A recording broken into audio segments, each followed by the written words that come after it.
a form of music they say has disturbing satanic overtones. It's called black metal music and encourages devil worship and the desecration of churches.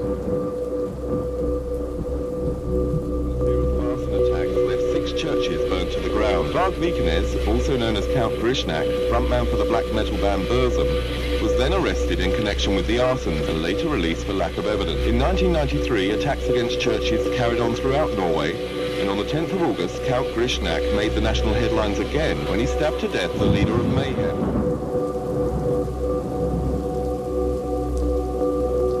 Under a freezing moon, in an ice-covered Norwegian tavern, thin, pale, young men gather around an oaken table to raise glasses of ale and tell mythic tales about their black metal forebears, some heroic, some despicable.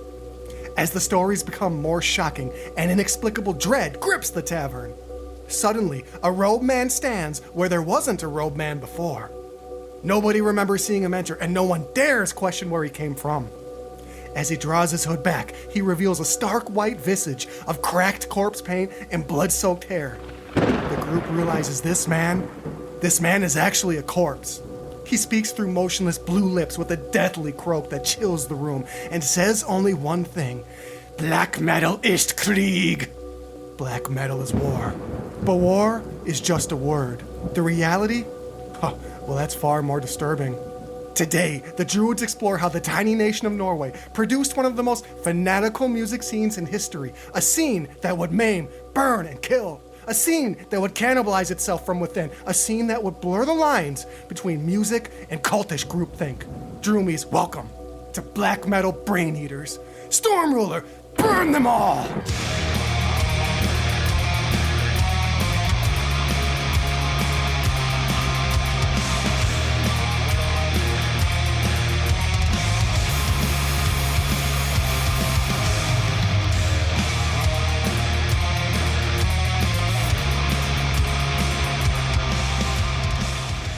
Hell yeah, dude.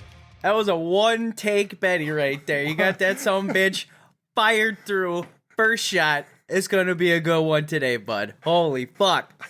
When it comes to my fucking promos, I aim to be a one-pump Chuck. Getting in there, one shot, straight to the rim, full penetration, get her done. Well, you fucking got her done. You got her done that time. Got her, as is our rallying cry. What up, my druid from another fluid? How the hell are you? Ah, shit, man. I've been looking forward to this episode for a little while. There's a lot of groundwork that went into this episode, and I tell you, I'm pretty pumped for it. But other than that, we got some big old announcements to put out there to the ether. And I'm excited to talk about that a little bit later, too. So. Oh, my God. The fucking research that went into this episode. We've talked about not becoming a History Channel show, but slowly this has become the fucking Heavy Metal History Channel. So, Droomies, I want to acknowledge the delay since our last episode. We always aim for about a 3-week turnover. This is closer to a month, but we believe in a work-life balance here at the DOD, Absolutely. As should you. And, well, you know, Wrecker over here, I was on a little vacation to the Florida Keys. And so, you know, this set us back a little bit, but I can bring some golden nuggets in lieu of not having concerts to report on. So first thing I got to say, Frannie, Florida is a fucking dump of a state. Florida can confirm. Florida is a disaster. And I saw real life Florida men in their natural setting, majestic as hell, all over the place. I'm talking 3-foot-long mullets flowing down the back of their skull like a Kentucky waterfall. It was beautiful. Yes. I saw poorly executed tattoos left and right. I saw what was probably the least metal creature in the animal kingdom, and that is a manatee. Oh, boy, yeah. Just a big, fat, fluffy guy. I just wanted to jump in the fucking keys and hug them. They're just the cutest thing. But on the other end of the spectrum from the manatee, I saw an egret kill a lizard, which was extremely metal. Yeah, dude. Yeah, that's fucking crazy. Holy shit. I'm fucking down there doing the Steve Irwin, let's talk about heavy metal animals galore show. And Crikey, the other thing that really... look at this thing. Crikey, he's a fucking huge manatee. Fucking beautiful. I mean, manatees are they're just lovable. The Chris Farleys of the animal kingdom. They're the sea dogs, the sea pups. The other thing that struck me about Florida, tell me there's an income tax without telling me there's no income tax. Oh, and what I mean boy. to say is, there's fucking trash everywhere. There's trash fucking everywhere. And there's rich people everywhere. By the third day on this resort, me and my fiance, we were playing a little game of guessing whether the old men around us were with their daughters or their trophy wives. And plot twist, it's always the fucking trophy wives. There was no daughters there. So that was sort of shocking. Probably one of the funnest yet easiest games to play in Florida. Yeah. Trophy You wife, always trophy win. wife, trophy wife, trophy Trophy wife. wife. TW, everywhere. And the other thing about income tax, which I gotta say, I am somewhat jealous. Like when I see when Uncle Sam bites out of my paycheck up here in the fucking frozen north, I don't love it. But, you know, there's not trash strewn about at every square inch of the state. Now, Florida as a whole is a little bit worse than where we were, which was Key West, which the income disparity is obvious. But I would say I didn't see any police anywhere except on the freeways every 15 feet looking to give you a speeding ticket. So like cops are goddamn everywhere in the freeways writing tickets. I don't know what that's about, except, well, they got to get that tax money somehow. Yeah, when the wife and I went down to Orlando, you know, several years ago, I did notice that there's like, you know, we rented a car. Yeah, there's cops and patrolmen everywhere. Like you said, they gotta get that tax money somehow. So. Well, and so we were doing the old inclusive resort bit, having a great time. But I also, by like the fourth day of hearing fuck noises from the room above us, of having blood on our sheets when we got there. By the way, this is like a 4-star hotel. God, no. Yeah, for real. And they were cleaned, but blood doesn't come out. And at a certain point, as a concierge of authority, you got to know when to burn a sheet set. Well, they didn't burn ours. Instead, they put it on our fucking beds and said, let the Minnesotans lay in the blood clots. I had the realization at some point in that milieu of disgust that hotels are just shitty fucking apartments, and you spend your whole fucking life trying to own a home and to go on an expensive vacation to live in an apartment. I mean, you're not wrong though, but I mean, holy crap. Blood-stained sheets. Good God. Especially coming from like a 4-star, that just blows my mind, dude. Like, you'd figure they'd have like a little bit of tact or whatever, be like, oh, let's put these on the subterranean bedrooms or whatever. God. I mean, let me at least have an illusion that I'm part of like the upper part of our caste system, at least for a week. Yeah. My God. And then the other part about a vacation that I think is fucking insane is, I don't know, you know, actually, I do know what your wife is like, and I think she's very similar to my fiance in terms of cleaning your house before you go on a vacation. Like, I know you want to come back to a clean home, but like the level of cleanliness that we were coming back to, somewhere between Windexing roof shingles and vacuuming out my fucking deep sink, I had to say, I've lost my mind. Like, what are we doing here? Yeah. Can we just make a bed? Can we do the dishes? Can we stop there? Shit gets wild, dude. It gets wild. Like, I mean, we're dusting like in between keyboards and stuff like that. Like, it gets insane. Like, if I don't take a tape measure and like a protractor to like make sure all the picture frames are square, you know, like the mirror's like perfectly level, like it's just all insanity. All hell breaks loose. And then when we come back, you know, the house has basically burned down if none of that stuff is squared up. So. Well, I mean, you think about all that work, and I'm going to lay on blood sheets. Like, can we just chill a little bit? Yeah, like, we did all this work at home, and we get sacrificial blood sheets. Probably somebody got wrapped up in. Sacrificial blood sheets. Somebody got wrapped up in them. Like, I mean, seriously, the shroud of Jesus was just laying on these sheets before we got here. So fucking chill out. Chill out. Oh, my God. Shit, dude. Well, anyway, calling back to our cover art or cover shard episode, we talked about Sacred Son and his beautiful little vacation pic. I took a few vacation pics just in that same vein. And were we not anonymous druids, I'd be apt to maybe post them on our socials. But I like the mystique and mystery of, you know, having a little superhero mystique around who we are. So for now, you won't get to see it, but just know, I definitely got my second son on this vacation. I had plenty of great seafood, and I made a classic fucking mistake. Even at 39, I'm still doing this shit. I forgot. I'm fucking Nordic as fuck, and I need like SPF aluminum when I lay in the sun. I'm not gonna say that I was like bubbling like a DiGiorno, but I definitely got burnt out there, and I'm still like I'm slapping my back like I just got a back piece tattoo and itching like crazy. So that's my little Key West mini segment before we talk some heavy metal. Frannie, glad to be here with you. I'm excited you're back, man. I'm excited you got a little reprieve and respite from this cold, dank fucking state. You were supposed to bring back some warmer weather, but you have failed in that, and as such, the flogging will commence the next time I see you in person. Fiance gets a pass. She gets a pass for now, but looking ahead to what you and I have got for a little vacation. Oh my God. The Milwaukee Metalfest. My goodness. Woo, baby. For those of you that are living under a rock, the Milwaukee Metalfest, the famed heavy metal festival that ran from 1987 to 2004, which has been sorely missed here stateside, especially for us in flyover land. We don't have the Maryland Death Festival in the Midwest. We don't have Hell's Heroes in Texas. We don't have Frost and Fire Festival out in fucking California. And you Europeans, I can't even mention what you've got because we all know you have the festivals to end all festivals. But now we've got a chip chair and chance. We are back in the conversation because the Milwaukee Metalfest has returned. And your boys, Frannie and Wrecker, are fucking locked and loaded to head to this festival late May over Memorial Day weekend. And we're excited as hell. Right after my birthday, man. Right after my birthday. It is a serendipitous pilgrimage that I must take, that it happens right around my birthday. It's coming back. Oh my God, I cannot even begin to express the level of excitement that I have for this. I'm this is our Mecca. We're on a sacred pilgrimage. We are Druids, and we are ornate in our ceremonial procession as we approach the eastern city of Milwaukee with great excitement.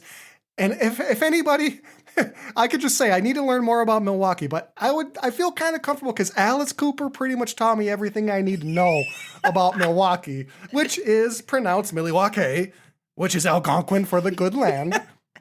So I feel like I'm going in there with a little bit of wisdom already as a Druid, but it's a revived metal festival that used to be promoted by Josh Koshik.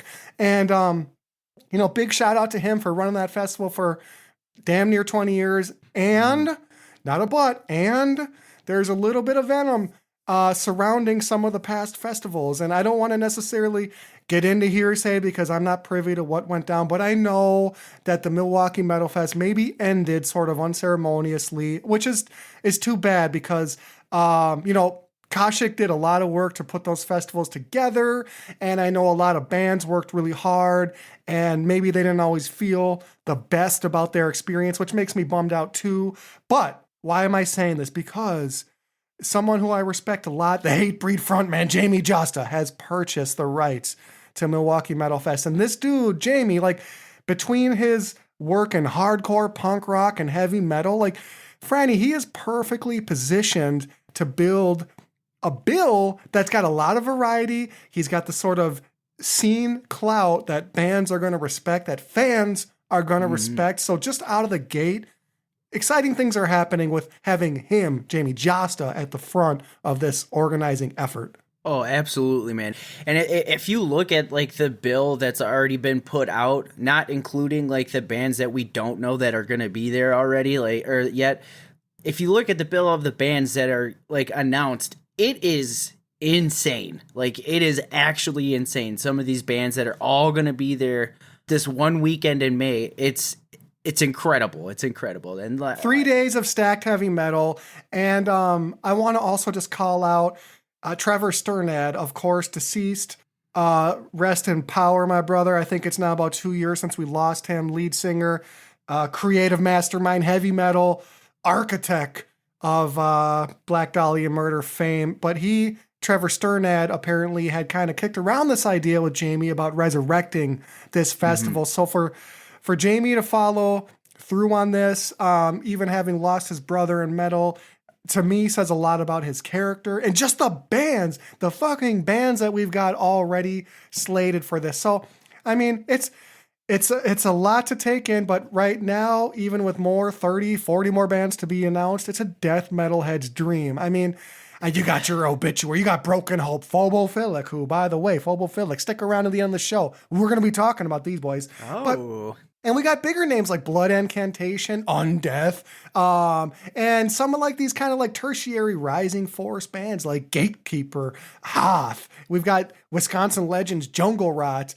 and then the one of my favorite names in the pantheon of death metal, Putrid Pile. My God, you can't fake this level of authenticity. Anthrax headlining one night, Lamb of God, and there's a yet to be announced headliner. So we are not, you boys know we're in this for the love of metal. We ain't sponsored, but we're going to be giving a shit ton of content all around Milwaukee Metalfest. We want to be your home for coverage of this exciting 3-day event. And if you haven't, head over to their fucking website, get yourself your 3-day passes. You want to be there for Friday night because that is the day that is stacked like none other. So stacked like Cardi B. Get there for Friday. All right. Stacked like Nicki Minaj. My God. It is truly insane. Like all the stuff that is happening on Friday. Like I can't, like my little brain, my little reptilian brain cannot fathom the number of bands, the insane lineup that will be Friday, right? Like, you know, Wrecker, you know, I miss, and everybody listen, you know, I unfortunately have to miss a lot of shows due to my job, working on the overnight. And this for me is like a chance to see all of these bands that I don't get to see. And it's just incredible. Like, again, I can't express how excited I am for this pilgrimage. It's insane. It is insane. And Jamie Jasta, if you're listening, to hook us up with some press pass, we'll give you some really good coverage. Just to put it out there. Yeah, we'll plug. Look, Jamie, we're putting in work for you, all right? Minneapolis knows how to put in work. So one way or the other, I'm knocking on his door. I'm like, hey, yo, Jamie, my girlfriend's in there. He's like, hey, a lot of people's girlfriends are in there.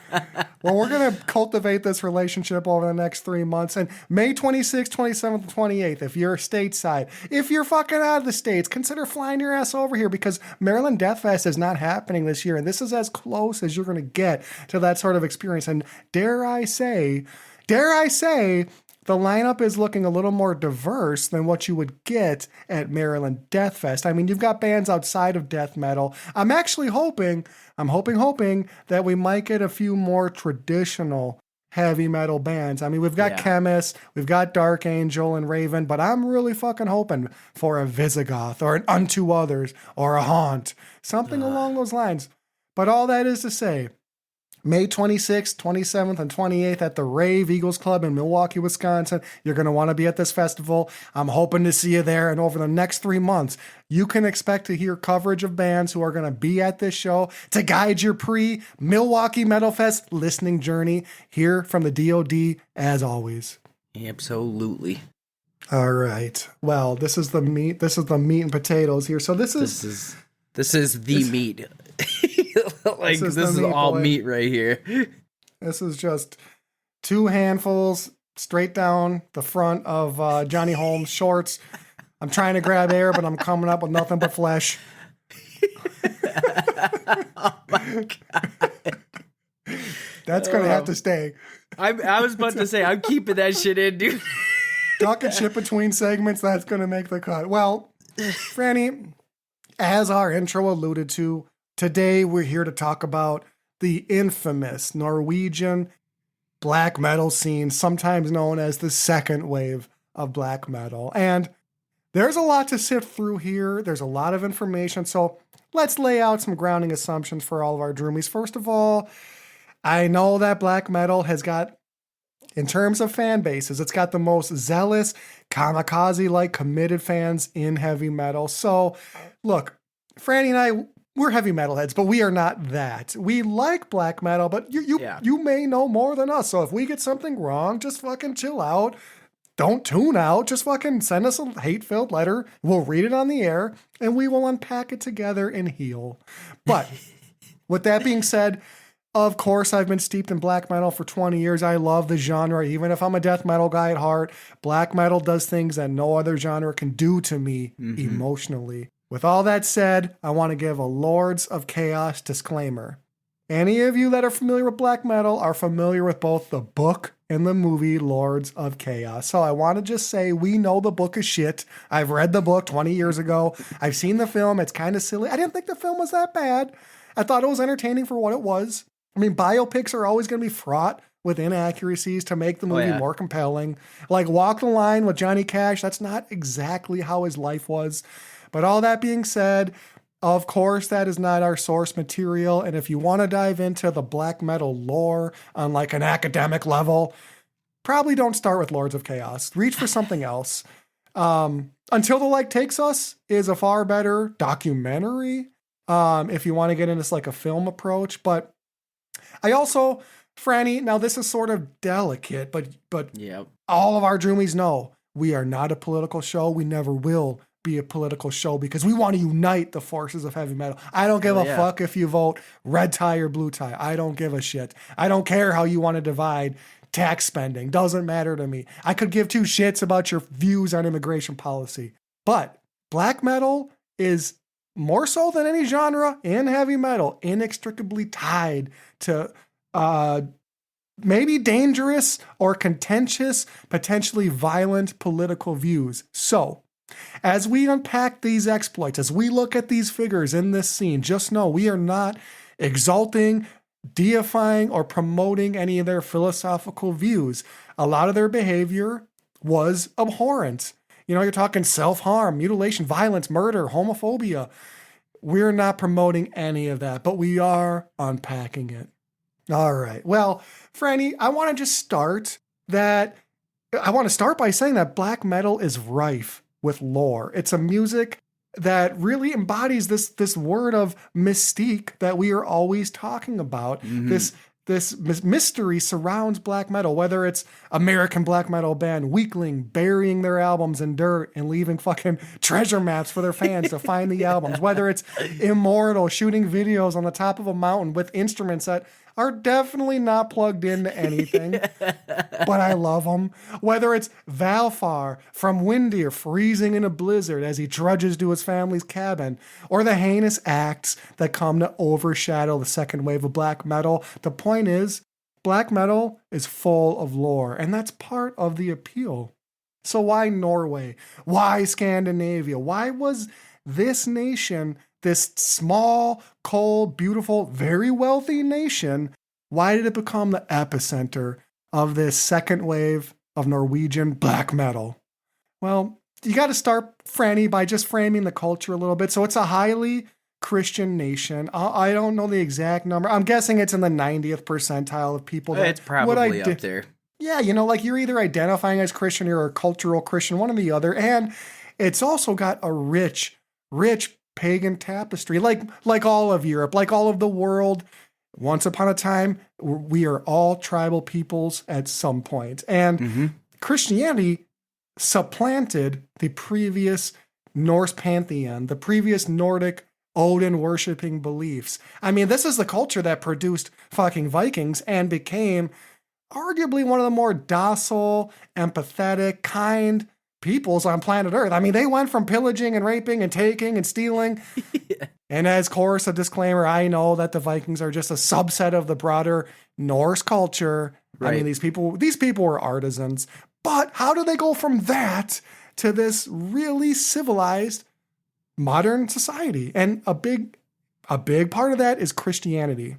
So Christianity supplanted these previous pagan beliefs, sometimes at the point of a sword, sometimes through decree of local magistrates and kings and fucking tribal chieftains, all of that. But black metal, whereas Christianity, at least on paper, Christianity is very about preserving life, about being good to your neighbor. Like, I'm not saying that the people that practice it do these things, but on paper, right? Yeah. Jesus, we're not a political show. I'm veering dangerously. We're riding the line here, this is the hardest episode to ride that fucking line. I'm not gonna lie, but black metal as a sound and as a philosophy is largely, Franny, it's deeply misanthropic. It dislikes humankind. It wants to avoid human society. And black metal, it's very anti-Christian, it's anti-religious, it's anti-life on the whole. And now there are always outliers, but a lot of these Norwegian bands really profess themselves to be Satanists. Now, were they really Satanists? Are most metal musicians really Satanists? Well, are most fucking rappers really living that gangster life? I mean, come on. The answer is no. No, yeah, absolutely not. Maybe you know, when it first started coming around or whatever, but you know, nowadays that probably not. I mean, Chief Keef, I know he puts in work with the drill rap scene down in Chicago. I know, obviously, Biggie and Tupac and all the, we know about hip hop lore, but I think for the most part, most rappers aren't living that life, and most heavy metal guys and girls that are claiming to be Satanists aren't living that life. But that's what really sets this Norwegian second wave black metal scene apart, because they really seem to practice what they preach. And I'm not a theist. I can't speak with any authority on Satanism, but their brand of Satanism is unique in that, whereas like an Anton LaVey Satanist is all about like using Satan as a concept of human liberation, about turning towards yourself, to be your own God, to be self-sufficient, to be a rugged individual. The Norwegian scene practices a brand of Satanism where they actually see Satan as a deity, as an actual being of evil, of chaos, to be worshipped. So this is not your normal run-of-the-mill Satanist. I'm saying it like you just go down to your local Baptist church, your little satanic church across the way. But now that we've sort of set the stage for what led to the black metal scene in Norway, let's talk about some of the main characters. And let me just start by talking about perhaps who I think is maybe the most interesting person from this scene, and that is Per Yngve Pell Olin, otherwise known as Dead. The infamous deceased frontman from Mayhem. Now, this dude, I remember our character study of Kevin McAllister and going back to our Home Alone episode, and I certainly am not saying that Dead is reminiscent of Kevin McAllister, but what I will say is he definitely has some trauma that I think played out in the way his life culminated and the decisions that he made. But for example, you know, he's a pretty death-obsessed young dude. Apparently, he took a lot of fucking vicious beatings as a child, and at one time, took such an ass whooping that it left him clinically dead, Franny. What's the worst ass whooping you took? Did it leave you fucking dead? Nah, man. I mean, like, the worst ass whooping I took was, it was probably, you know, getting a, shit, dude. I don't even know the last. Franny took no ass whoopings. He took no. I took some. Yeah. They're way deep down inside. Oh man. Tune in next episode as we unpack our own core traumas. I took a couple of vicious beatings growing. I grew up in a rough inner city neighborhood, fucking skinny white boy trying to make it, trying to play basketball, trying to prove myself. But I took some beatings and I fought back. I always fought back. Not saying I was one. Hey, that's what you want to get respect. You can't lay down.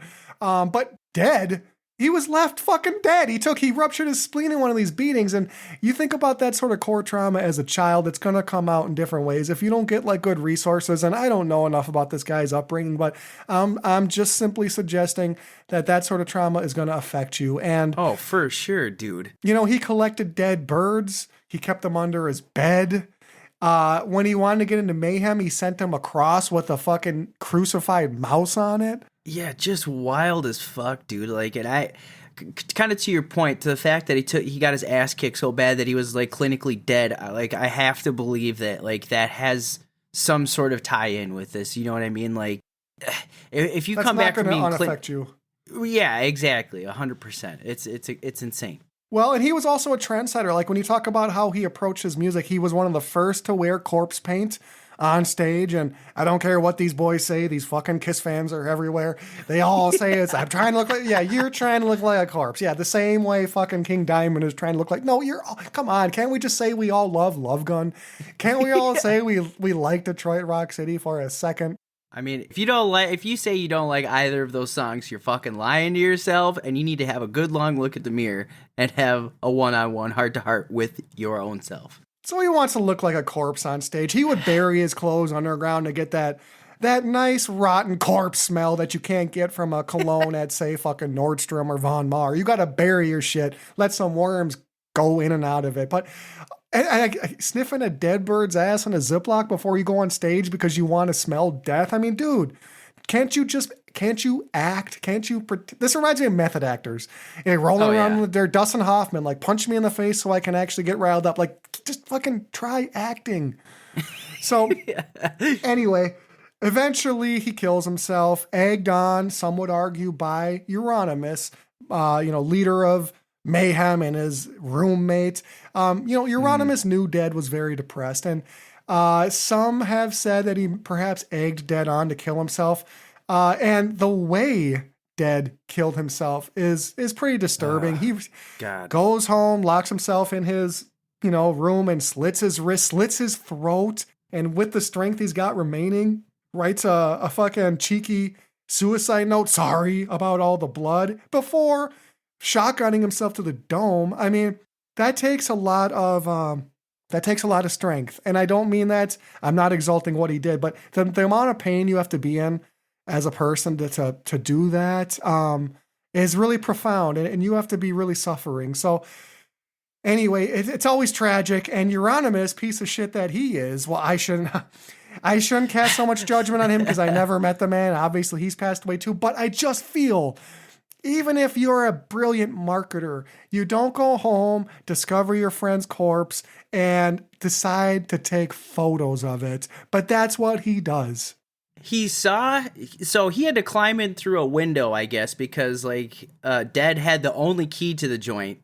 And then he sees this, leaves the body there, goes and gets a disposable camera, and then comes back and takes pictures. It's just insane.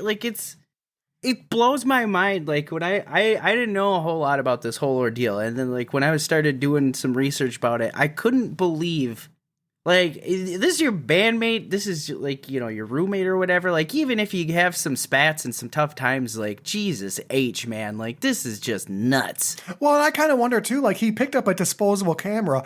Who the fuck developed those photos, and why would they not report it? I don't know how Norway works, but America's fucked up. But I'll tell you this right now. If I took pictures of a dead body suicide and brought them to my local fucking Walgreens, I don't think they're going to develop those goddamn pictures. No.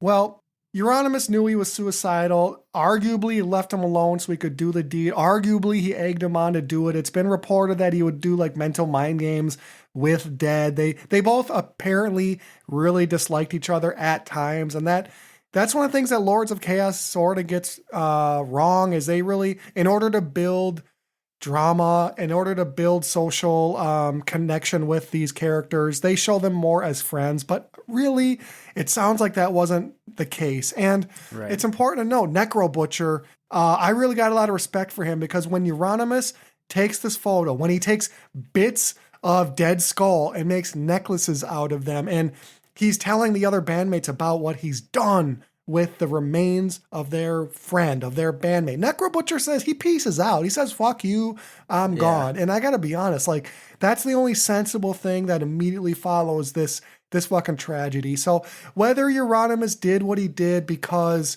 he was himself sort of mentally fucked up, or whether he was just so callous that he saw this as a marketing opportunity, whether this was a pissing contest gone wrong with the other black metal bands of the scene, I can't say for certain. I just know that it's fucking heinous. So, and with the title of this episode, Black Metal Brain Eaters, that is a direct tie-in to what is perhaps one of the biggest myths or allegations around this story, and that is that Euronymous ate a portion of Dead's brain when he discovered the body. And I've read conflicting reports. It's probably not true.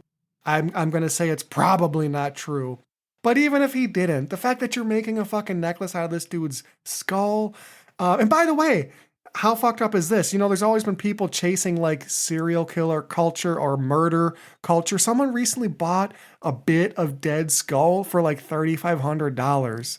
Good God. That's so My fucked, God. man. Don't That you is have a so better way to fucked. spend? That's like a used jet ski. Yeah. That is such a better way to spend I your mean, money. there's tons of fjords in like Norway and Sweden and stuff like that. Go buy yourself like a little fishing boat or something like that. So, I mean, come on. I mean, go fly down to Key West and lay on some blood sheets for a fraction of the cost. I mean, you're buying a bit of dead skull to like shove up your pee hole or something. I don't know what you're doing with it. I guess it's a conversation starter for your fucked up little inner circle. Well, bottom line is, Dead kills himself in 1991, shotgun blast to the head, and this marks a sort of shift in this second wave black metal scene. This is where things really start to get dark and ramp up with what these guys want to do and the kind of affect they want to have on their society. So before we move on, I think everyone sort of knows that the photo that Euronymous took, one of them, ended up as being an unofficial release cover for a bootleg, Dawn of the Black Hearts. But I want to just dispel the notion that this was something that was officially released. It was not. Apparently, Euronymous was a pen pal with the dude in South America who ended up using it. But a lot of folks have thought that this was an intentional thing that all the bands was in support of, but that's not the case. You know, again, Necro Butcher, former bassist, he was really pissed about that. And when you hear interviews with him talk about it, you can tell he's pained to this day about some of those actions. I mean, I can't blame the guy. Like the whole situation is just, it's completely fucked, to put it bluntly. You know what I mean? Like I don't blame him for dipping out, not one bit. You know, like even if you're trying to chase like a mystique thing, I don't blame him at all. Well, understanding what Dead was going through, it's been suggested that maybe he had Cotter delusion, which is this idea that your life has no value and no meaning, that you feel as if your body is rotting away, that it might not even exist. I'm not a clinician. It's a rare disorder, but it's interesting to think that maybe he had some sort of undiagnosed clinical issue. You know, maybe these guys were better friends. They could have put him in touch with someone. Like, you don't let your friend lay up in his room for days. Nah. You definitely don't do that. You definitely got to check on your homies. Well, and he was a very death-obsessed guy, as we've mentioned, and I'm sure all that goes into to this guy's legendary ability to be a frontman. Like, I don't want his legacy to be that he's someone who killed himself in a fantastical sort of way. His legacy is that he was one of the most captivating frontmen in black metal. He, in the limited performances that there is footage of, and in Live in Leipzig, if you ever get a chance to listen to that, you hear this dude's croaks, you hear his wails and screams, and you'll know instantly that there's a reason why people followed him. There's a reason why the band blossomed when he joined it, and it's largely about the way he approached his music, fanatical as it was. Some other, there's been a lot, black metal's a depressive fucking genre, but there's other suicides in black metal, most notably John Nodvid of Dissection, who as a practicing Satanist, he wanted to end his life on his own terms. Also, oh man, a pretty big scumbag, it would seem, to be honest. Like, this is another episode where I've had to kind of come in contact with that whole thought of how do you separate art from artist? Yeah. And yeah, when should you? Why should you? All of that, because I love Dissection, but it's been 20 years since I've really delved into a lot of this shit, and I had forgotten that John Nodved, he collaborated to kill a man because that man was homosexual. And I'm sitting here, I'll be honest, Droomies, I'm walking around with a Dissection patch on my vest. I love Dissection, and I'm sitting here, I'm legitimately grappling with how to reconcile what a shitty dude he was against my love of the music. So yeah, it gets pretty challenging to do that sometimes, man. Like, but like I like Ike Turner. Ike Turner helped Tina write some pretty banging jams, but he slapped her around. Like, that's hard for me to reconcile. I mean, yeah. You know, Mick Jagger probably fucked a lot of kids. You know, a lot of teenagers, and yet I love the Rolling Stones. So this is always hard. Something I think about is how do you reconcile this at some point when I've got the cojones, Frannie, when you've got the cojones, and we've got like a lot of fun filler content, we might have to approach this topic of like separating art from artist. Yeah, absolutely. Shit ain't easy. Well, other suicide, I mean, there's been other people that have killed themselves in black metal. Immortal lost, I think, their guitarist at a certain point. But other main players that we've got to unpack is Euronymous and Varg.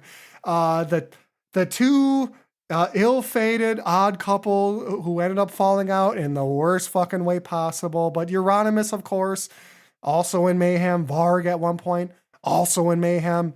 These fucking names. Count Grishnak. I mean, my God, this just screams young testosterone. Oh, yeah. Through and through. Absolutely, dude.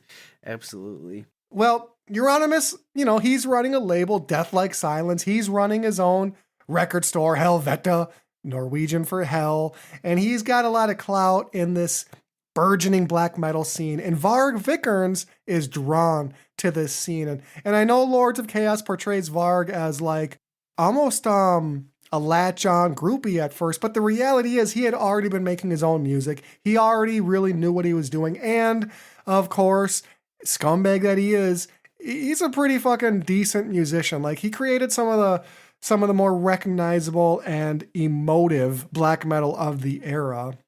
So, at a certain point, Euronymous, who has signed Varg to his Death Like Silence label, apparently owes Varg royalties. Now, this is real hip-hop shit, all of it. This is real hip-hop. Like, you owe me money. I gotta go get that money. Like, I'm not gonna... Look, at the end of the day, I'm taking any fucking hip-hop set over these boys in a street fight any old day. Like, these guys, these fucking Norwegians are running around with their little medieval battle weapons and shit. Like, I promise you, you are not about that life. And that's what's sort of funny to me about a lot of this is, like, these guys all come from a wealthy nation with probably pretty decent backgrounds. Like, why are you so angry? Yeah, for real, dude. Like, it don't make no sense. You have some of the most beautiful landscapes in the world. Like, just go look at some pretty mountains. You'll be all right. But Varg's sitting here like, bitch, gotta get my money. And he's gonna, if you watch interviews with Varg about this, he is charismatic. I'm not gonna lie. He's got more of a Kevin McAllister vibe than Euronymous does, because he very much comes across as a manipulative liar. He comes across as a sociopath. Setting aside his abhorrent racist views, he's just not very likable. And when he describes what he did, and I'm not going to bury the lead here because 30 years later, you probably already know, he fucking murders Euronymous. Stabs the motherfucker 23 times, and he's got the balls to say it was self-defense when he's got no defensive wounds to him. Euronymous was killed in a fucking stairwell, many wounds to the back. That doesn't seem like someone who was attacking you. That seems like someone trying to get away. Yeah. So, it's another example of the blood that soaked this scene. And Frannie, like I said, I'm not a theist, but I don't want to burn fucking churches. They burned some of the most historically prevalent churches in Norway. Yeah, and then they used like some of the burned down ashes as like album covers, like even after they were burned down. It's like, that's some wild shit, dude. That is some crazy shit. That's some brazen ass shit. And I feel like I gotta say, like, what is going on with the police in Norway? Like, can you not piece together these clues? I was thinking about this whole time. I'm like, how do you got? Oh, this church burned down. Wait a second. This band over here uses the ashes as their cover. Nah, there's no connection there. There's no connection. Yeah, there. It's clearly not the guys. Sorry, Hans, you got the wrong lead. I'm gonna send you back down to ticketing on the highway. We're gonna send you to Florida to write some tickets because you ain't got it, son. You ain't got it. Hit the brick. Well, I understand you got to have evidence to convict, but speaking on the judicial system there, it's fucking, the maximum sentence, if I'm not mistaken, in Norway, regardless of what you do, is like 23 years. Yeah, it's like 21 or 23 years or something. It's nuts. Now, I know we've got a fucked prison system in America, and I don't mean to come across as like a medieval break them on the wheel sort of guy, because that's not who I am, but I am someone who thinks that 23 years is not always enough time for people. Hell no. That's just crazy to me. So anyway, Varg stabs Euronymous 23 fucking times, takes his life. They're burning churches, some of the oldest churches in Norway, and there is just the smallest sliver of sympathy in me towards the idea that there is a sort of righteous cause in being angry about earlier religions being directly desecrated with new ones. And, again, not a political show, but I mean, we talk about if you want to talk about colonialism, if we can be angry about that justified anger, of course it's justified. Can't we also take a moment to say, I can a little bit understand why it's kind of shitty to see a church built on top of a pagan altar, but this is what Christianity has done for 1,000+ years. So absolutely. Now, that said, a lot of these churches were works of art in their own right. Beautiful fucking churches. Oh, yeah. So you don't go fucking burning them down. Build some new fucking Odinic temples. If you're so into your pagan beliefs, go build some new fucking ones and start some new traditions. The fact that they had to go burn down, like you said, some of these churches that were works of art in their own right, like it just crazy. I just the whole church burning thing, like I get it. They wanted to spread like their image of like, you know, evil and anti-religion and stuff like that. But at the same time, like I would personally, I could never see myself doing that at all. You know what I mean? Like that's just crazy. That's crazy to me. Well, we've talked about, you know, some of the murders, and I don't want to gloss over the fact that multiple gay men were killed as a result of the misguided, broken philosophies of these young men in this Norwegian black metal scene. So I just want to name Magne Andersen was killed by Faust, the original drummer emperor. And then, of course, Joseph Ben Medor was killed by John Nodvid of Dissection. So, you know, in the case of John from Dissection, it does appear to be some homophobic beliefs. But in the case of Faust, it sounds like he was really just a death-obsessed weirdo that wanted to know what it was like to kill someone. At least that's the sort of narrative that's emerged. But, you know, so often when you hear these stories about heinous acts, people, you know, going back to Jeffrey Dahmer, the sick fuck that he was, we focus on the killer and we forget the most important thing, which is the people that lost their lives. Exactly, the victims, yep.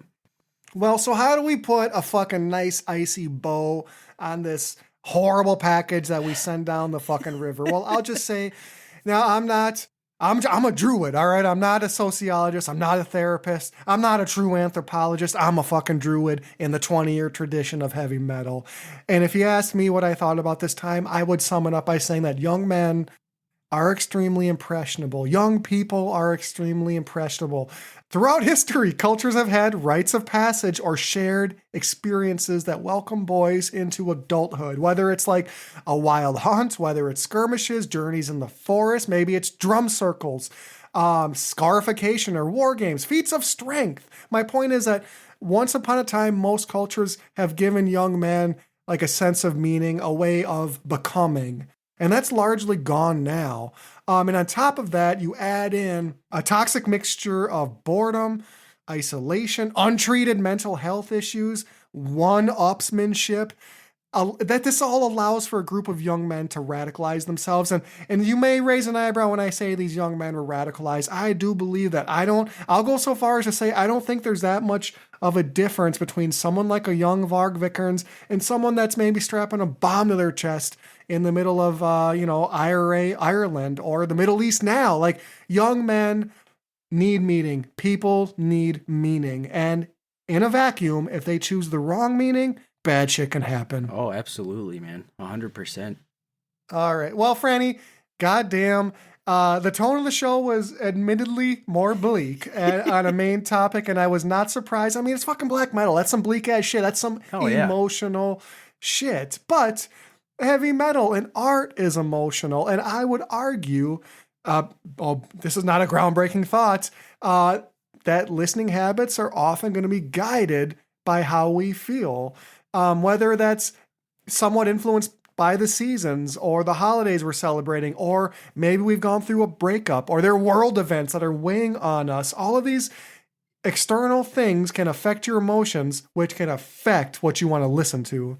Oh, absolutely, man. And I can't tell you, like, countless situations where something has happened or how I'm feeling makes me reach for a certain band or a certain genre of metal music. Like, it's like you said, it's not groundbreaking, but I am also pretty sure you're the first person to have ever said that in the human history. So, oh my God, mark it. Well, I mean, here at the DoD, we're going to basically be exploring how our reptile brains give way to our mammalian brains and the emotions guide our listening proclivities. And I'll just be fucking honest. It's like you go through a breakup and it's all of a sudden every song you hear is about you.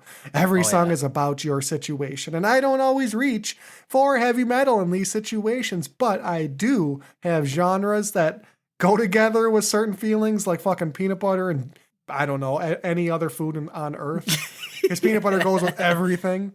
Like peanut butter and imitation crab. What the fuck, dude? What the fuck? So I was just got back from Key West and shit's wild down there. But we know that heavy metal, it's a genre it's just deeply cathartic, man. It helps you unpack negative emotions. And at the same time, it's a genre that can be triumphant in its party emotions as well. So you've got a genre that can give you, it can give you like the glee of Ailstorm and yet the soul-crushing sadness of Catatonia. That's pretty dynamic. Oh, I agree, man. It varies from each end of the spectrum, and there's a subgenre of metal for whatever you're feeling or whatever you got going on. And well, Frannie, I gotta ask you a question here. So it's fucking the sun rays are out. You've got your fucking white ass arms hanging out. You're feeling the sun. You're looking like Sacred Sun taking a little picture on the side of a Spanish mountainside. You just had some paella. You're going through a fucking call back to our cover art episode. But the bottom line is it's a beautiful sunny day. You're riding around in a crop top 64 Impala. What is the heavy metal you reach for? And why in that situation? Oh man, I'd say in that situation, I gotta go for some lighter, upbeat like type of metal. Like the first thing comes to mind is like power metal. You know, when I'm in a good mood, you know, when I'm feeling happy or energized, or like if I want to get energized, I always kind of reach for power metal bands, because for that simple feeling, it makes me feel good. It makes me feel better than I'm already feeling. You know what I mean? Prime example, Fellowship. I just knew. Can we go one goddamn episode?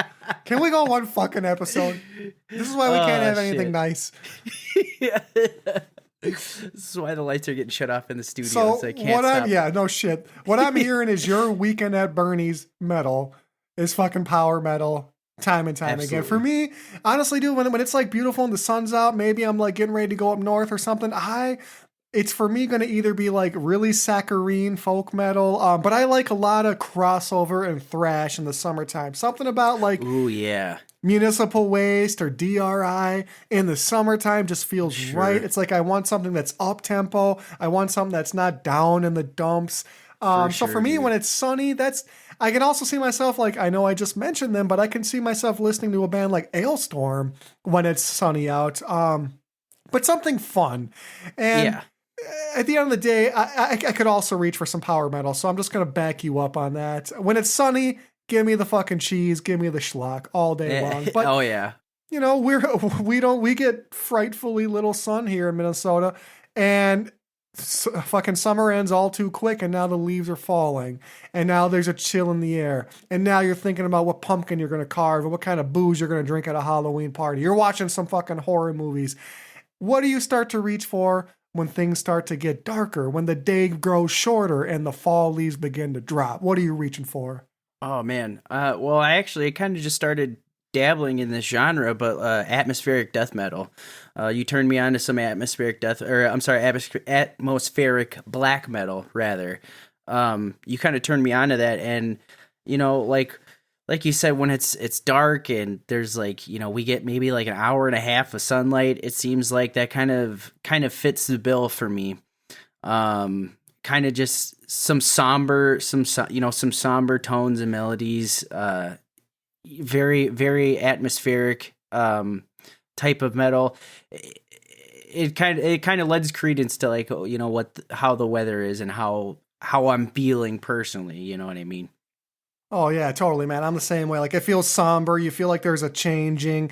You're starting to maybe, like, get ready to kind of, like, rest a bit as you head into winter. You're maybe getting a little more introspective and turning inward. And you want something that maybe goes into deeper textures than say a thrash metal, which is all going to be just rager after rager. Yeah. So Absolutely. like for me, yeah, dude, like I almost feel a little sad in the fall. Like it's beautiful. Yeah. Yes. But I do kind of feel kind of sad. Like it's like you're losing something. So I want music like Agalok. I want music like Wolves in the Throne Room. I want music like Drudka. And to this day, I still don't know how to pronounce their name. But yeah, atmospheric, fucking atmospheric black metal just fits the fall changing of the guard perfectly. A band like Panopticon also comes out for me. But now, you know, you've got your little Christmas list out because, hey, we may not be like theists, but we want to get some good shit under the tree. And you're pouring some blood nog. It's fucking freezing cold, but you're still excited about the holiday season. You're in that December range, Yuletide special. What are you reaching for? How are you feeling? And what are you reaching for? Well, you know, as a true-blooded capitalist, I do get a little excited around Christmas time because, you know, I get to buy stuff and give it to people. It makes me feel good, to advance the cogs of the soul-crushing capitalism that we're all slaves to. Here's some plastic for your oceans, kid. So honestly, like I reach for a lot of death metal, you know, like a one band that's, you know, kind of been rising up on my list of favorites is Frozen Soul, who's also going to be at Milwaukee Metalfest. You know, I'm excited. I reach for them a lot. But you know, so kind of some like chugga death metal, mid-tempo, kind of a little soul crushing, but still somehow gets you in a good mood for what's going on. You know, I think of bands like, you know, Cataclysm, you know, I reach for that, especially this time of the, you know, right around this time of the year also. Yeah, you know, for me, I feel like death metal is sort of the one constant. Like even when I'm primarily listening to other genres, seasonal selections, as it were, my Sam Adam pick of the week for when it's fucking fall, I'm still reaching for death metal throughout. So this one's kind of tricky for me because when it's December and I still have a little something to look forward to, I probably will reach for something with a little more like zest, winter zest. So maybe that's something like you know, Ensiferum comes to mind, some of these folky bands that kind of mix a Christmassy sound, like, what's Winter Sun, I want to say. But just stuff that has like a really high fantasy without being power metal sort of sound. But sure. I'm going to say all that and tell you that I'll probably be listening to Blind Guardian 2 around Christmas time because it just feels like it's got the holiday spirit. But when the bleakness of winter kicks in, that's when for me, like, honestly, it's just about like survival. And I'm probably listening to a lot of death metal. I'm probably listening to a lot of doom metal. That's when I'm definitely reaching for Catatonia a lot, especially as winter nears its end and we're starting to get some rainy weather. That's when I really want like Catatonia or Paradise Lost or, you know, just like that doom funeral sound, whether Candlemass would be another one. But, you know, feeling kind of downtrodden and wanting my music to reflect it. So you get a little downtrodden at this time of year when we're starting to get the little bit of the rain as the winter's ends and we get ready for gearing up for spring, huh? Oh man, I get fucking terrified. It's just seeing the mounds of dog shit emerge from the melting snow in my yard. Knowing what's to come. Watching this fucking fecal soup mix go throughout my whole yard. That gets pretty bad. And you only got one dog. I got two, and you know one of them's bigger, so he takes a crap the size of my other dog. But I don't know, man. Like I get pretty amped up for this time of year just because I know what's around the bend. You know, like the sun and going out and you know, hanging out with friends and stuff like that, and bonfires. Like this time of the year where I know spring is just on the horizon, it gets me fucking jacked. Oh, totally. Like, and spring is the most fun time because you're just so excited. That's when you really start to think about, like, I'm going to barbecue every fucking weekend. I'm going to smoke wings every goddamn weekend. And that's when I'm definitely reaching for rager after rager, regardless of genre. I want to bang my fucking head. I want to just revel in the fact that we have survived winter and we are now entering a time of rebirth. So for me, spring is all about that fun metal. All right, Frannie, so let's get maybe a little more nuance. Let's ratchet up the specificity. Oh. It's a funeral, maybe. I don't want to get more, but it could be your funeral. It could be a loved one's funeral. What's the kind of metal that you want? What's a metal song you would play at your funeral? Oh, boy. A metal song to be played at my funeral. Boy. Probably the first thing that comes to mind would be a Tout le Monde by Megadeth. Oh, fantastic. I don't know, it just feels right. And the first time I heard that song, I made a mental note saying, like, I want this song played at my funeral. He's basically saying goodbye to the world. It's, I don't know. Like I said, the first time I heard that, I was like, yep, that needs to be played at my funeral. Fantastic pick. And fuck, corny as it is, I'm just going to reveal myself as a lowbrow troglodyte here, a Luddite. But I feel like a Manowar song could definitely fit a funeral. Not that I see myself as some sort of king or anything, but just like, I love the pomp and circumstance of a good classic era Manowar song. So I could see something like, battle hymns at my funeral. Oh yeah, for sure, dude. Like maybe Edge of Sanity covers Blood of My Enemies by Manowar, which I also is always just like, it gives me goosebumps when I hear it. Yeah. So that to me could be a funeral song. And I also, I know it's fucking corny. I really do hope that I have a celebration of life sort of funeral. So I don't mind if you want to play some fun, uplifting heavy metal, fucking do it. I am fucking down. I'm not rolling in my grave. I'm going to be rotting in my grave happy as a clam. So hell yeah, man. I'll be having a little private mosh pit in my coffin, just fucking thrashing around in there. Maybe like some cheeky nod to what's happening to me on a physiological level and play like a little obituary, Slowly We Rot, while I'm in that fucking casket. Although, frankly, I've always wanted sort of like I want to get placed in like a longboat, shoved out to a lake with like a beautiful grandson just bursting with muscle, shooting a flaming arrow to burn my ass in the middle. That would be pretty fucking sick. Fucking A. Yeah, that would be pretty rad. But at this rate, it's going to need to be like a bunch of pit bulls because I have no kids that are going to have to like push off my boat. Like, love you, Dad. See you at the Rainbow Bridge, Dad. Yeah. Thanks for cleaning our shit up this spring. You give the best treats and the best scratches. We love you. You rub my belly like a boss. I'll just tell you that right now, Dad. Instead of a flaming arrow, it's a flaming tennis ball. That now you're getting somewhere. Yeah.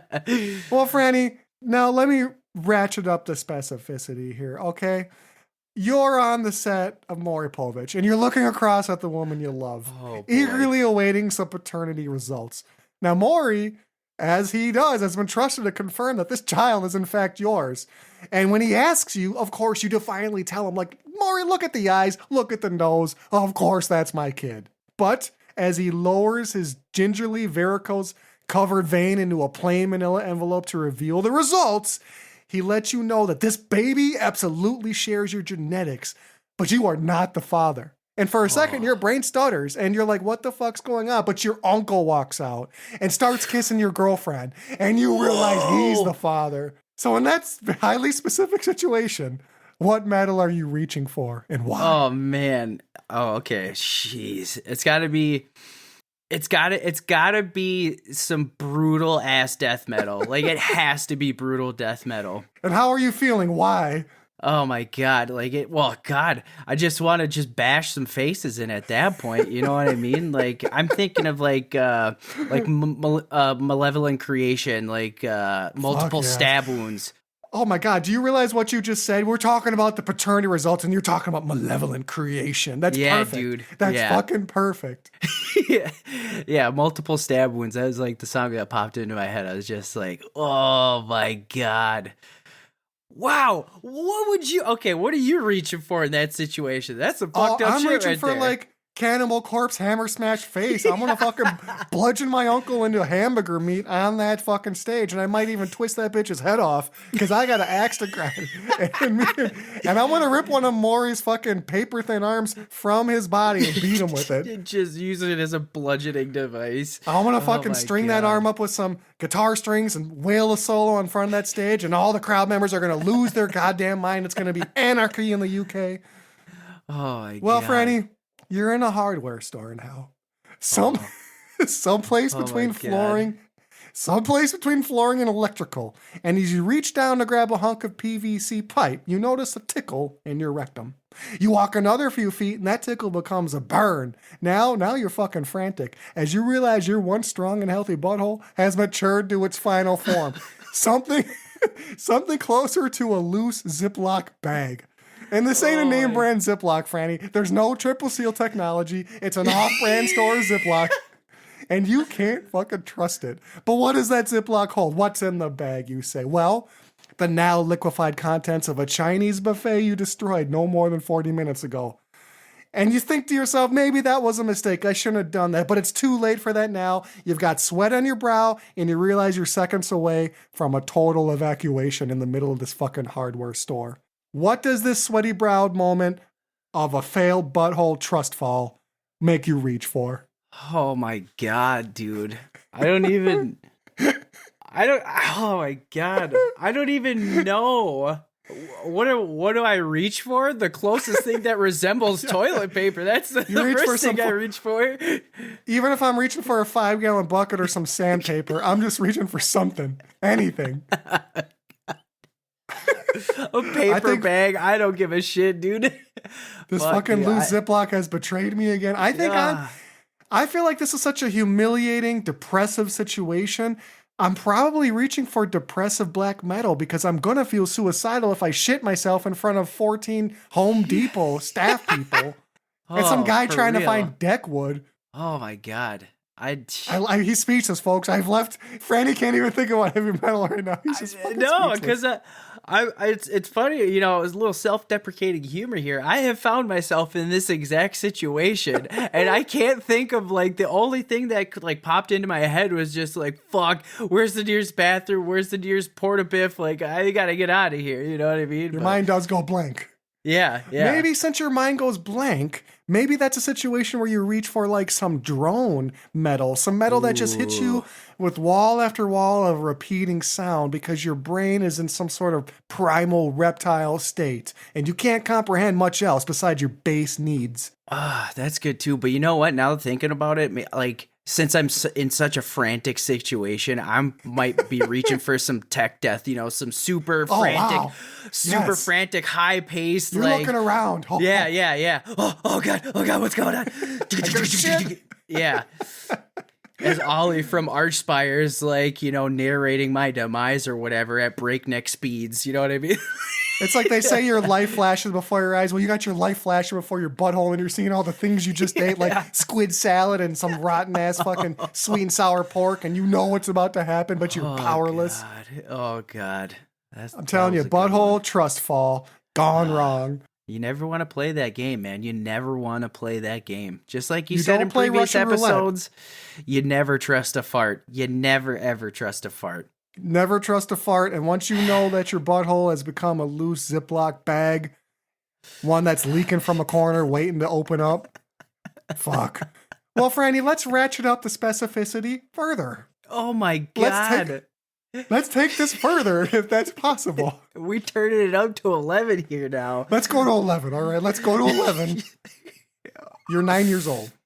All right, you're 9 years old, and you got a bladder full of Capri Sun or maybe crystal clear Pepsi. You race upstairs to the bathroom, open the door, and you walk in on your saggy-titted grandpa taking a piss. And to make matters worse, for some reason, he's got his pants at his ankles, and you look down and realize why. He's leaking from some meat that looks like a cross between a 2-liter of Sprite and a sea cucumber. Oh my God! It becomes extremely obvious that that's why he's got his pants at his feet. He can't pull this thing through a standard 4-inch fly, but it's like looking at a train wreck. You notice it's got more folds than origami, and it's bespeckled with tufts of blue hair. He sees you see him. And now you gotta go cleanse your mind because Lord knows your family can't afford therapy. So what do you listen to? How do you erase this trauma? Oh my God. Well, Jesus. To our 2 listeners that are still here. Yeah, fuck. Okay, much to the Maury Povich thing, I'm reaching for the most violent, descriptive metal I can think of. I think of or something with a cover akin to from the Cover Shard episodes, like the Intercorpse, something along those lines. I need to get this image out of my head. I don't care what it takes. I will go to any length possible to get this, broken and battered meat sausage that out of my head. Like I have to sear my retinas with something more. I explode my eardrums with something more. So it just looks like one of those disgusting prosaic like meat worms at the bottom of the seafloor spewing out bubbles. You're just like, I think, oh God. I think I'm with you. I need something even more vulgar to get that. I need something that's a palate cleanser, but makes that look all right. So I think you're right. Yeah. Like, I'm either going to reach for something even grosser, like Prostitute Disfigurement, or a band like Pissgrave, something even grosser, or I'm going to go the opposite way and reach for the most saccharine, happy power metal I can possibly fucking find. Maybe some Luca Turilli. Jesus Christ, I would welcome Fellowship. Mark it here, folks. Mark it here. Wrecker said he would welcome Fellowship in this circumstance. We need to invent a time machine, and we need to make this happen right now, boys. Right now. Let's go. If you wrap a fucking sea cucumber with a bottle of Sprite sort of form and show me that oh my God. with the fucking blue veins and more folds than origami, and show me that when I'm expecting just to go fishing. If I see some shit like that, then yes, I'm reaching for Fellowship, and I'm going to come back to you like Fellowship Crush. Like, I loved it. It helped. Oh my God. Well, my ribs hurt, dude. Fuck. I mean, fuck. And we walked away with our own thoughts around this, but it's all these horrendous pictures that I've painted are all just to illustrate that emotions dictate your listening. The shit that happens to you dictates your listening. So that was an exploratory look at the connection between our mammalian brains, which guide our emotions, and our listening choices. Thank you, Frannie. Oh, God. That was a lot of fun, but also my brain hurts after some of that verbal imagery that was foretold to me. We're going to see how fans react to it. If Droomies can get past that one, we're seeing how far can we assault your senses here. So, yeah. All right, little reprieve. That was fucking great. I think that was by far one of our best like mini topics. One of our best bits. I was like, all these, I'm like, oh man. And I ratcheted it up on each of those. Oh yeah, you definitely did. That last one though. That was horrible. Yeah. Oh, God. It all just started with me innocently asking you what happens if you see your grandpa's dick. Like, what do you reach for? I didn't know that was going to make a comeback. I should have seen it coming. It was more descriptive this time. That was the worst part about it. So much more descriptive. All right. Well, that was just an all-around deeply disturbing look at emotions. But we know, as part of the Druidic Black Cloth, those of you that follow us, we are always here to guide your listening journey. And for the next 3 months in the lead up to Milwaukee Metalfest, I can only speak for myself, at least for Wrecker's side of things, I am going to be intentional about putting a spotlight on bands that are going to be at Milwaukee Metalfest, because this festival, it's not to be missed, and I want you paying attention to the bands that we call out here. So, let me just start by talking to you about a band I teased a little bit in a live show recently and now got to sitting down reviewing in full, and that is Phobophillic and their debut album, Enveloping Absurdity. Now, these are just, as always, these are just some nice boys from North Dakota, Fargo to be exact, so they're actually relatively close to our neck of the woods, Frannie. So that instantly gets you a little love from the cold frozen northerners that we are. Absolutely. So who are these boys? Well, we got Christian Alm on bass. We got Vincent Tweeden on drums. Remember that name, Vincent Tweeden. All right. He's on drums. We got Josh Power on guitars and Aaron, the Dungeon Dudgeon, on guitar and vocals. So let's just open by describing the sound. Well, it's mid-tempo death metal in the old vein, the cavernous sort of vein. And it uses one of my favorite approaches to death metal, and that is letting the riff drive the sound. And calling back to our black metal content today, black metal does that a lot. Lets a riff drive a whole song. But I don't hear a lot of death metal that actually does that very well. Like Behemoth does it really well. But I hear a lot of that here on Enveloping Absurdity by Phobophillic. So you're going to get some massive hooks. And some hooks, by the way, with some surprising melody. It's going to give you a lot of groove. It's going to give some smatterings of technicality. Plenty of headbanging. I wouldn't say this is necessarily cerebral death metal, but that's not a dig. It's just that there's more of an emphasis on a more basic sort of approach. There are technical leanings, but I don't see them as a technical death metal band. So, solos take a mid-tempo and melodic pace, really nice solos. And even though I've said this is a death metal band that's sort of in the old vein, I'm going to kind of just go on to say that it's sort of a death metal buffet in terms of its influences. So even though it leans towards an older sound, you can hear the Swedish influence. You can hear New York death metal. You can even hear an occasional tremolo picked riff. Tremolo, I never know how to say that. But my point is, there's kind of a variety in the sounds that they use. So on a production level, it's cavernous as fuck. It's muddy. The guitar tone. Talk about the guitar tone that Josh Power's got. It's got fantastic bite. It's got vocals set low in the mix, just the way I like them. That's the way I like my death metal vocals. Hell yeah. And there are moments where the bass shines. There are subtle uses of synth in a couple of places. In terms of performance, though, Vincent Tweetin on drums, man, this motherfucker shines. And he is aided by an overall fantastic production. But his fills, his sensibility to rhythm, you can tell this dude listens to more than just heavy metal. It's just, he approaches his drumming in a way where, like, he doesn't just blast beat your ass to oblivion. It feels like every fill he comes up with is intentional, and he builds major fucking massive groove. So in terms of performance, you know, frankly, Vincent Tweetin's drums steal the show for me. At times, the drums feel like the driving force of the sound. And that's not surprising because, yes, of course, it's rhythm section. But the production lets it actually feel like it's leading the show. Hell yeah. Now, if I have one criticism, Frannie, my one criticism of this album, because it has so many influences, at times, it can be, you can feel Enveloping Absurdity is struggling to nail down its aesthetic. But, you know, I don't dock them much for that because this is Phobophilic's first fucking album. And on the whole, it's fantastic. So, how do I wrap this up? Well, how would I describe this album on a spiritual level? Well, Enveloping Absurdity, I would say this is an album that's like an Arkansas morgue. Only the air conditioning has broken down for a fucking week, and it's amid a historic heat wave. It's just fucking enveloping stench that seeps into your core. It'll leave you needing a bathtub of tomato sauce just to try to rid yourself of the rotting plume you fear has seeped into your core. A rot that threatens to change your molecular structure. A rot that has you scrambling for a 12-step program. I say this album is like a morgue in Arkansas because the S is silent, just like the scream that never escapes your chest because you're frozen in fear from the weight of the riffs and the pummeling a la Vincent Tweetin's drum work.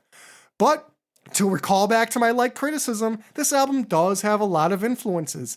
Enveloping Absurdity, it's sort of like a diseased Subway restaurant where your death metal sandwich, it's comprised of toppings that wouldn't pass even the most corrupt health inspector's lens.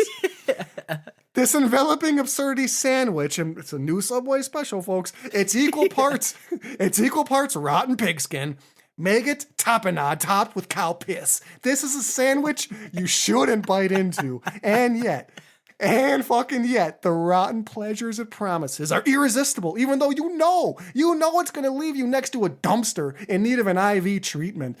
You're going to projectile fucking spray your stomach onto a cement wall in a way that only Jackson Pollock could appreciate. So, with all that said, I thoroughly enjoyed Enveloping Absurdity, and I'm beyond fucking stoked to see these boys at Milwaukee Metalfest. So the verdict from Neck Wrecker, for my heart to the top of the charts, I give Enveloping Absurdity 8 about to burst rectal polyps out of 10. Check it the fuck out.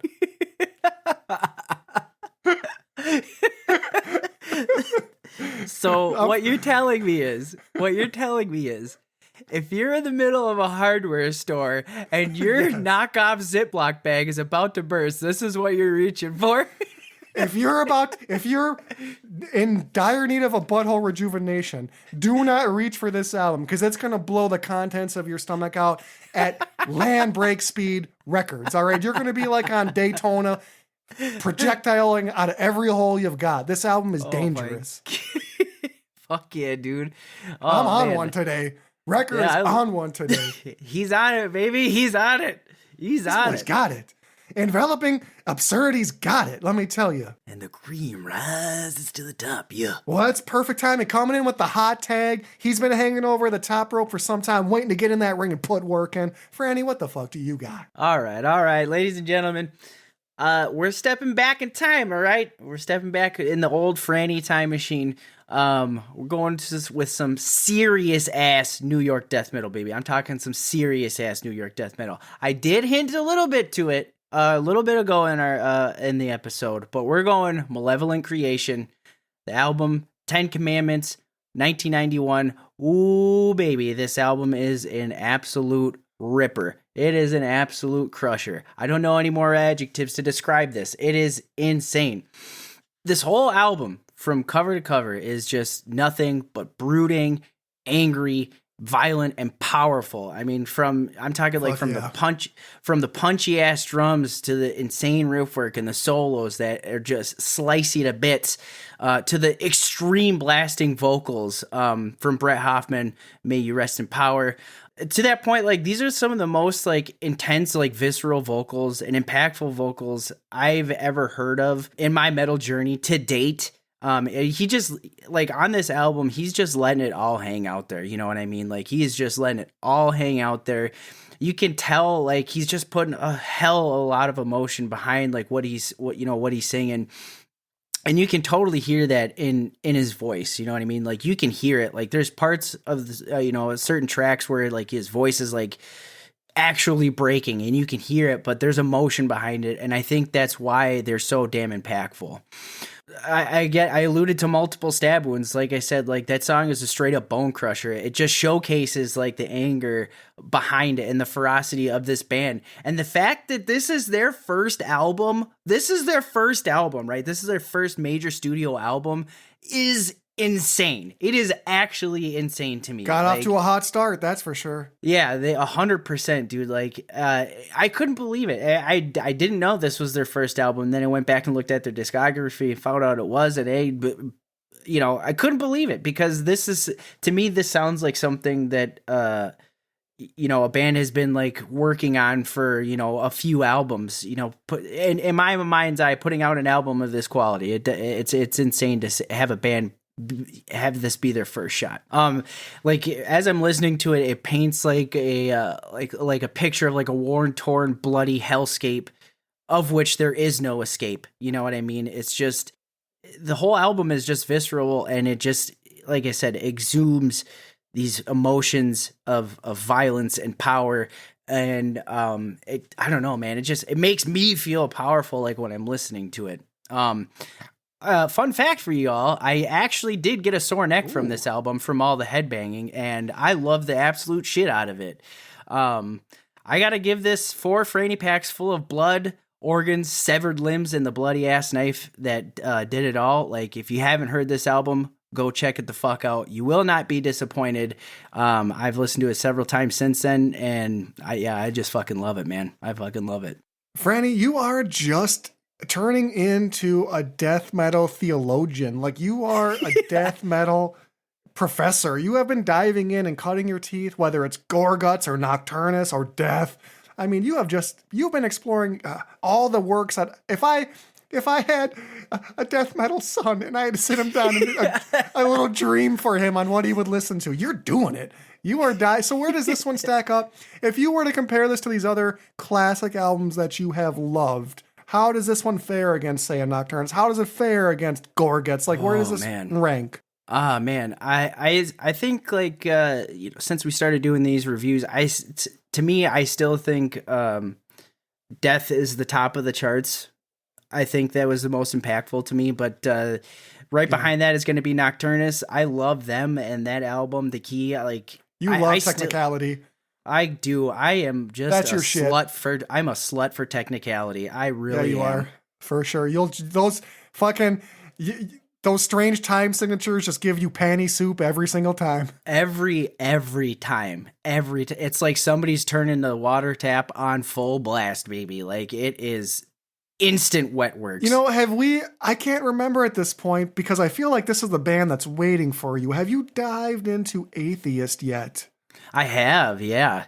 I believe was it oh man, I Piece can't of remember. Time, or I just know that if based on what you're telling me, knowing that you like to see the history of death metal, like I'm excited to see eventually when you get into like a Cynic or Atheist even more. Like those are the bands I think that are waiting for you based on what you're telling me today. I have checked out Atheist, and part of me actually says that I did a review on them in one of our episodes. Maybe, I don't know. I have You to gotta go back. love the fact that we've been around long enough now. We can't remember everything we've done. It's been a fucking blur. It's like almost a year now. It's crazy, man. It's crazy. So, listeners, if I went and did a review on Atheist, drop us a line either on Insta or our email, druidsofdoompodcast@gmail.com. Drop us a line. Let me know what's up. Correct myself, okay? Correct myself. Oh, I'd say correct yourself before you wreck yourself, but we've already been through and back the whole episode. A hardware store, Maury Povich. Oh, boy. Bathroom incident. But yeah, I'd say Malevolent Creation is probably top 3 bands that I've like reviewed on the show that come to mind. I'm excited to dig deeper into their catalog. That's for sure. They're one of like this side of Vader. They're one of the most consistent death metal bands you're ever going to hear. And one thing that's really cool about them is the middle part of their catalog kind of loses some steam, but they had a string of albums and the later part of their career that were really fucking strong. So yeah, I look forward to hearing your journey into Malevolent Creation and death metal proper. And my God, keep us abreast of these fucking horrible developments and your burgeoning rotten taste. Well, Frannie, this has been a fucking doozy of an episode. Yeah. You can tell we had some time off here with the 4 weeks in between, but we've talked about black metal. We've unpacked trauma that is hypothetical and what emotional listening we would need to get over it. And of course, Florida, my God, is just an insane Mad Max post-apocalyptic Bewitcher-esque sort of environment.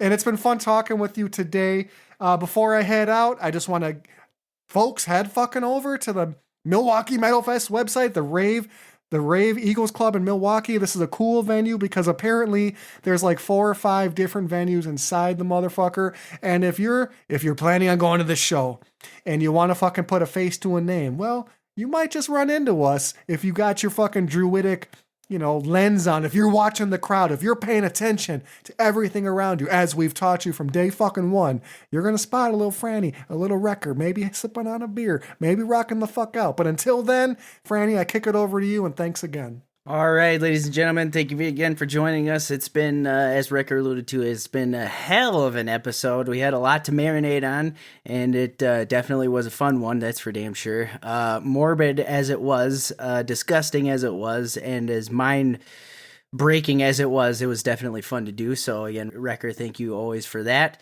Head over to our Instagram. We'll be throwing up some posts related to this episode, and just check out our other content that we have there. Make sure you follow us along, and all the content that we're going to be putting out for the Milwaukee Metal Festival that you want to check out, and make sure to follow that because there'll be some real juicy tidbits, that's for sure. Also, make sure to write into our Gmail, druidsofdoompodcast@gmail.com.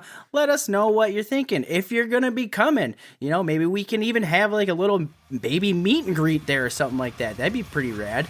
But all that to say, make sure you stick around for the next episode of Druids of Doom.